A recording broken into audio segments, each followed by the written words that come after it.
In this video, I'm going to show you how to replace the captive rotors on a 280ZX. Let's get started. The tools list for this job is pretty simple. You're going to need a 21mm socket to remove the lug nuts, flathead screwdriver, needle nose pliers, 15 and 17mm sockets, also possibly a hammer, and a little bit of grease and some brake cleaner. So, as you can see, this is a little bit different design than most brake rotors. This is probably why you are watching this video. This is what's called a captive rotor. Honda uses these, as well as different companies. We'll remove this back bolt here, that's a 17mm.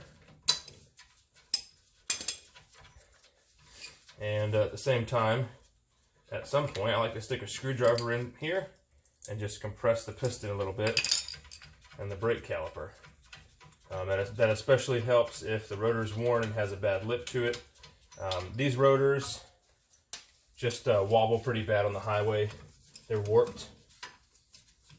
This car only has 85,000 original miles, and it's been in storage for quite a while by the original owner. He just recently decided to get the car out and get it going again.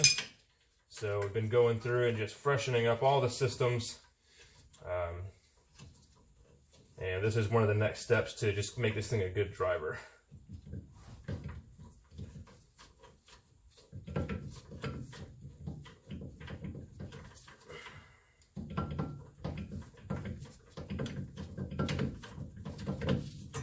All right.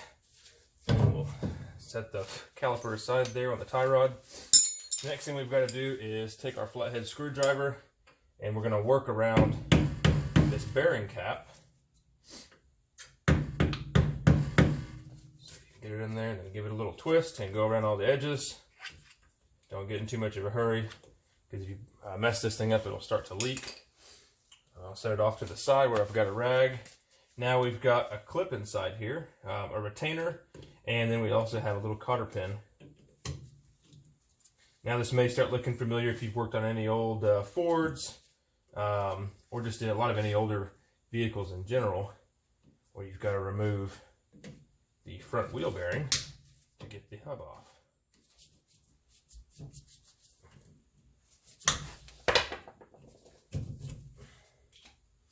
All right.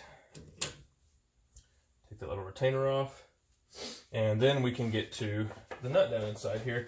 Usually this thing is just hand tight, so you can just use your fingers or some pliers to get it loose.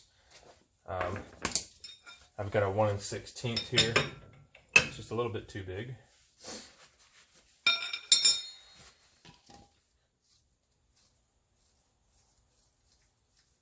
I'm all about gloves, so not a necessary thing, but this is going to be a dirty job when we put it back together, because we are going to go ahead and pack the bearing.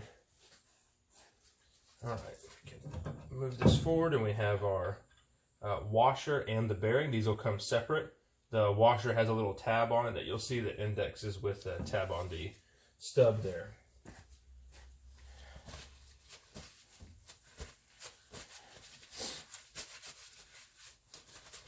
Once we have the brake rotor off, we can see how it actually attaches, and we've got 4 15mm bolts that hold it onto the hub.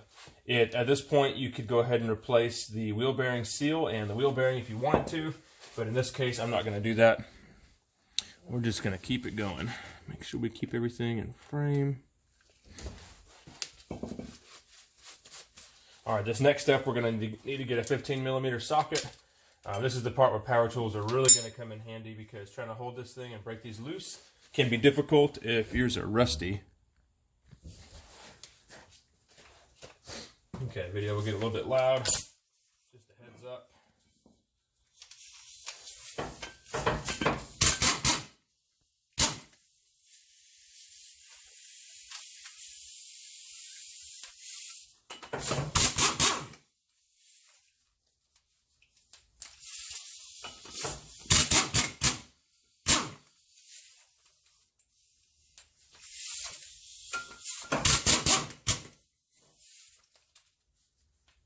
Alright, for this next part, you're definitely going to need a hammer.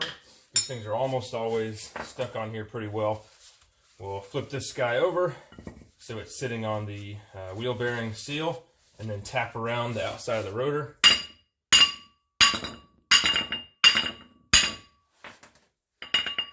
Almost.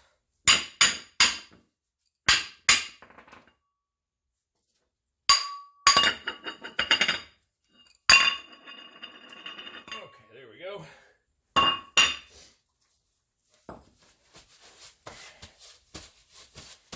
All right, when you have a brand new rotor, you want to make sure you put some brake cleaner on it so you can get all the oils off. The oils will get in the brake pads and ruin them. Just do the back side right now. If you get a low quality rotor, this may be where you have an issue trying to get this thing lined up, because these little pieces right here have to be perfectly cut to match up to the hub. So that's what I'm doing right here. We'll get it kind of close and then start all the bolts before you tighten any of them down.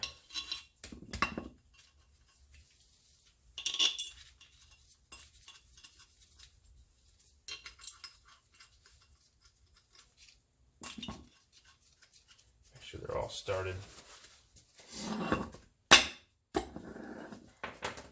All right, and then we can zip them down.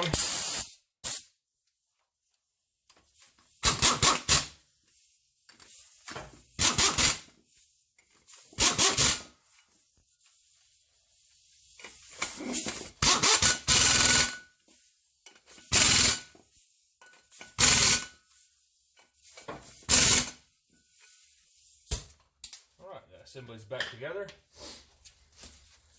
Slide it back on. If you got any grease on the rotor, you want to make sure you go ahead and clean the back of it up again, because it's going to be harder to get to. Next up, we can start packing the bearing. This part is where you really want to have some gloves. Your bearings are probably going to be pretty dry because they're going to have more miles than mine does for sure. Take the washer off, and there's our little bearing there. So you want to get a handful of grease. It's probably good enough there. And then work the bearing. You can work it from the bearing side until it pops out the back, or the other way. And just push it against your hand. Get all that grease worked in there.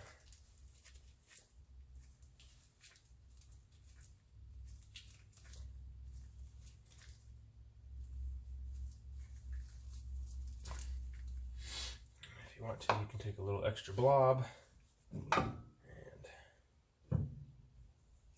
stick it around in there.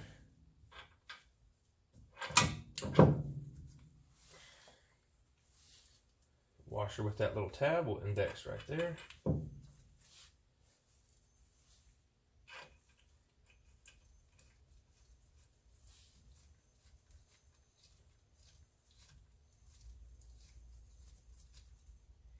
All right, and then what we'll do is hand tighten this nut down.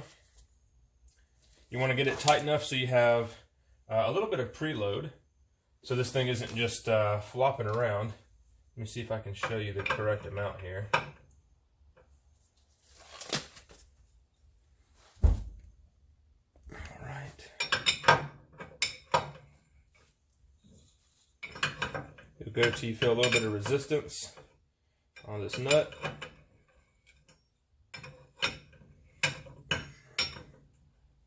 Okay, right about there. That thing free spins and doesn't have any side-to-side play. It's okay just to preload it a bit, but you don't want to go too far. So that's pretty much it. Then you'll just put your retainer back on, stick your cotter pin in, and put everything back together. There's no reason to make this video longer than it has to be. So that's how you change the captive rotors on a 280ZX.